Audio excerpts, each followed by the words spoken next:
ডাইনেস্টির সময় আমরা দেখেছি যে ওনারা কীভাবে সমস্ত জায়গার মধ্যে সেখানে মন্দির থেকে আরম্ভ করে পুকুর থেকে আরম্ভ করে রাস্তাঘাট এত সুন্দর সুন্দর প্রকল্প তৎকালীন সময় ওনারা করেছেন।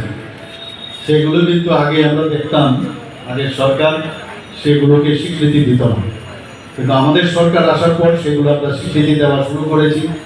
উপরন্তু আমরাও নতুনভাবে অনেক কিছু আমরা এখানে করার চেষ্টা করছি। আপনারা সবাই জানেন যে নর্থ ইস্টের কী অবস্থান ছিল আগে। শান্তি সম্প্রতি যদি না থাকে কোনো রাজ্য বা দেশ বা কোনো রিজিয়ন খুবই ডেভেলপ করবে না। মাননীয় প্রধানমন্ত্রী যে আসার পর অ্যাক্টিভ পলিসির কারণে আজকে দেশে নর্থ ইস্টার্ন জোনের এত ডেভেলপমেন্ট হয়েছে যেটা আমরা নিজেরাও কোনোদিন আমরা ভাবতে পারিনি।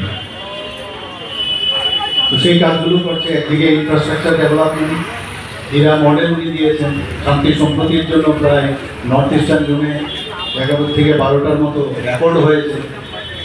যারা মূল স্রোত থেকে অন্য স্রোতে গিয়েছিল তাদেরকে আবার ফিরিয়ে আনার চেষ্টা করা হয়েছে। তাতে করে নর্থ ইস্টার্ন জোনে এখন শান্তি প্রতিষ্ঠিত হয়েছে। তো যেখানে শান্তি থাকবে, যেখানে এই ধরনের যে আমরা ধর্মের প্রতি যার যার ধর্ম, যার কাছে যেরকম সমস্ত ধর্মের